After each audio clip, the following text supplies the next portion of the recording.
Think about you all day, mommy. I know I'm a pit bull, but dolly, mommy. I just wanna take you on a holiday, mommy. Say what's on your mind, I'ma call away, mommy. Come and rescue me.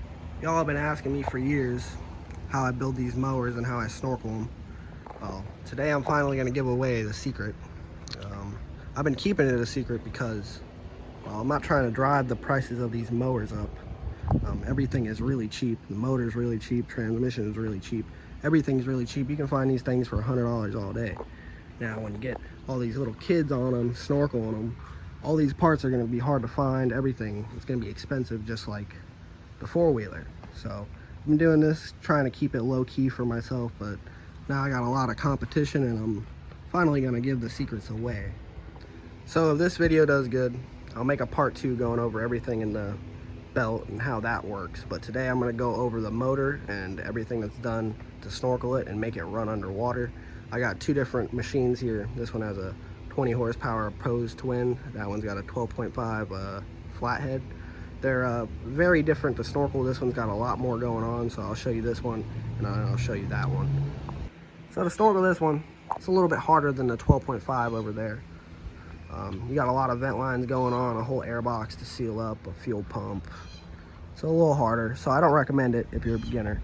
But if you like hitting holes fast and skimming them, going through the mud quick like a Can-Am, this is the way to go. But it's a lot harder. You got 3 or 4 vent lines. You got to seal up that air box compared to a 12.5 where you got 2 vent lines and there's no air box to seal up. All it is just a little plastic 90 with a rubber coupler to PVC. But this one, you're gonna have to seal up all the way around this air box. There's little holes down here you gotta seal up that were there for the old crankcase vent. Seal up all around that bolt. You put a 2-inch hole in there, put the 90 on there. It's got a little self-tapper in there to keep her held down nice and good. Do yourself a rubber coupler to some flex pipe or PVC. All up to you, however you wanna do it. That's the easiest for me. Coming down here, I added a pulse pump. It's got like a factory pulse pump on the car, but they're known for problems, so I took everything out of it and sealed it up with RTB. And I added this pulse pump here. It has a vent on it. I didn't know this till a couple weeks ago, but I felt air coming in and out, so I added a barbed fitting, put RTB around it, and it works. It works really good. And there's a vent line on the carburetor. That's for the bowl. So factory, get the zoom right. Factory, these things vent through the carburetor. It's a really crappy design because when you're doing a wheelie, the gas overflows into the intake and it stalls out. So I blocked off the holes. They're up in there in the carburetor, and I tap and dyed that. And I haven't had no problems with this thing stalling out since. Been running great in the water. It's actually got enough power to push the water through the fan, which the 12.5 ain't got enough. You gotta put a bucket on there and another snorkel. This one, you can submerge the motor and it's got enough power to push it all out. The second step, you gotta dunk this whole thing in silicone. If you look here, there's silicone around everything. It's all sealed up. There ain't no water getting in there. So you can go about like, I don't know, up to here in water before it starts getting pushed in through the bottom. The reason you don't just seal all this off is because, well, the motor needs cooling. The fan is there to keep the motor cool. If that ain't there, well, then the motor's gonna overheat, things are gonna warp. It's not good. The third step I recommend doing is taking off your valve covers and sealing them up with RTB. I'd also do the intake because you don't want no water getting in the oil and you don't want no water getting in there. If the water gets in there, it'll shut off. Water in the oil means you gotta spend more money. So I recommend doing that. While you're at it, go ahead and go through all these electrical connections and hit them with a dielectric grease. Everything on this thing is dielectric grease. Same with the four-wheeler. It's a lifesaver. You got to use it or the thing is gonna like ground out and it'll shut off. I'm gonna go over the 12.5 snorkel now. It's all taken apart because it was actually just sunk. My friend Brandon went straight up and down and over into a hole. Happens when you got them big floaty outlaws and a really light mower. Just hit a deep enough hole and the thing is gonna flip right back and over. Gotta be careful. But what normally happens is the motor ends up getting rod knock and smoking. I don't know how this one survived. He got really lucky somehow.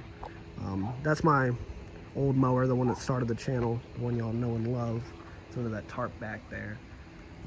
I sunk it in a hole the exact same way and got rod knock. The motor got messed up, smokes really bad. But Brandon here got lucky, thank God, so we can keep riding, making videos for y'all. But I'll go over the Snorkel real quick. This one's all taken apart here. So you got your rubber coupler, little piece of PVC, 90. Just go ahead and jam that all on like that. You see, you get these little plastic 90s off the like newer style Briggs Intech motors. These come with like an air box. You gotta get rid of that and get one of those so you can put a coupler on it. After you got that set up, go ahead and grab your rest of your Snorkel here. Get this out of the way. Wish I had two hands. All right, so you put this in.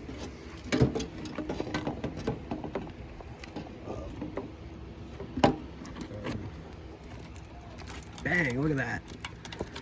And that's how you do your Snorkel, boys. It's really simple on this. All you got is your one vent line right here for the crankcase. Go ahead and put that up into a can because this thing likes to spray oil all over you. Then you got your gas cab vent line. This one's so simple, it's really easy. Just like the other one, you dunk the whole motor in silicone. The whole thing is sealed up, besides like the bottom. So, like I said before, it's gotta breathe, it's gotta get air. So it sucks in air up here, pushes it out down here to cool the head. Remember, if it don't got cooling, the motor's gonna blow up. This is just a fireball bucket, painted blue. It's siliconed on there. It's all really simple to build. I hope this video helped y'all out. If it gets enough likes and views and I get some subscribers from it, well then I'll post a part 2 going over the belt and the pulleys and everything I got going on to make it not slip, and the frame reinforcements to make it not fall apart. I just don't like doing these videos. It takes a lot of work. I ain't really got the motivation to do it. So give me some motivation, like the video and subscribe. It truly helps out. You know, maybe one day I can actually blow up on YouTube and make some money because, well, I'm a broke 18-year-old kid. And it would truly help out.